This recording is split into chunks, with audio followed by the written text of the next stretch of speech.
Assalamualaikum warahmatullahi wabarakatuh. Salam sejahtera untuk kita semuanya.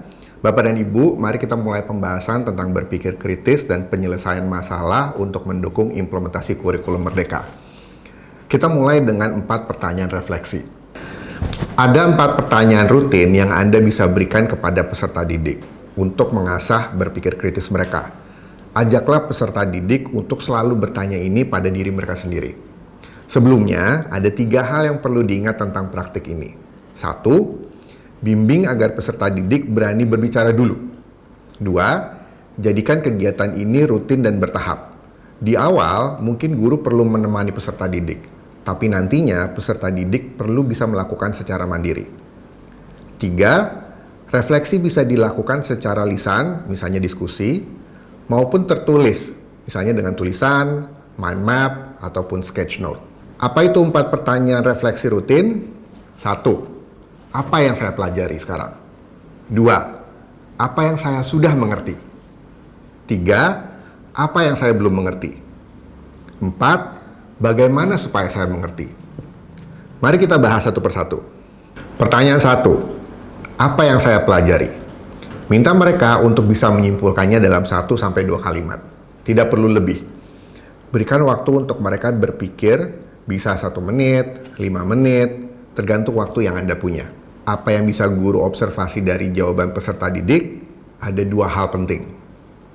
1. Apakah mereka bisa mengutarakan kembali istilah-istilah kunci dari topik belajar?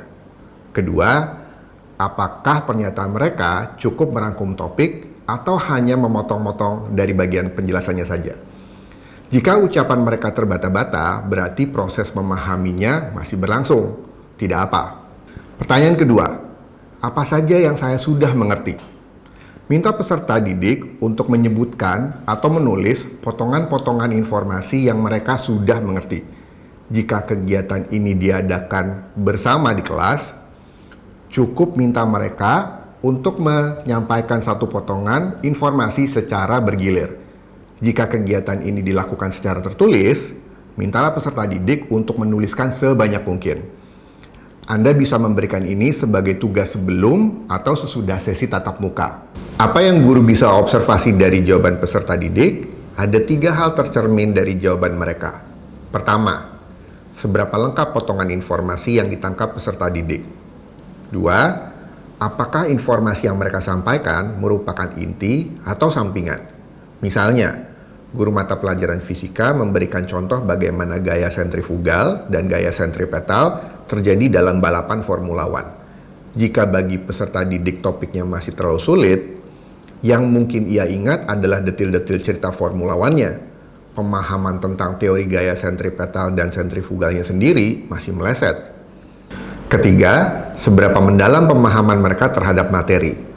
Anda bisa merujuk ke taksonomi Bloom.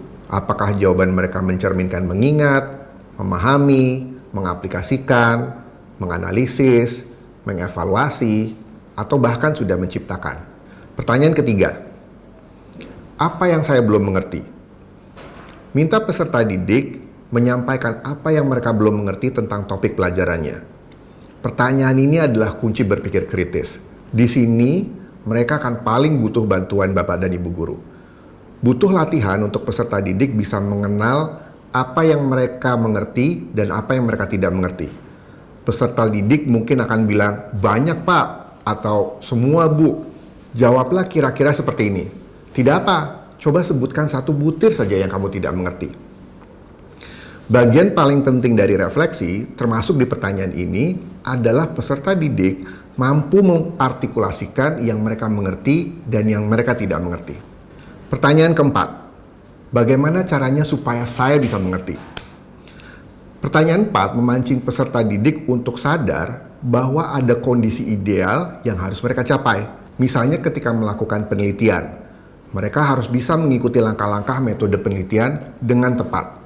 Pertanyaan 4 membuat mereka sadar gap antara pengetahuan tentang penelitian yang mereka miliki dengan urutan langkah-langkah metode penelitian yang tepat. Bimbing peserta didik untuk membuat rencana konkret. Jangan berhenti dengan jawaban, caranya adalah dengan belajar lebih giat Bu, atau jawaban serupa. Ada beberapa contoh strategi yang mereka bisa lakukan. bertanya pada teman, pada guru, bertanya kepada narasumber pakar, browsing internet, dan lain-lain. Demikianlah pembahasan kita tentang 4 pertanyaan refleksi. Carilah kesempatan untuk mempraktikkan ini dalam kegiatan pembelajaran Anda. Selamat mencoba.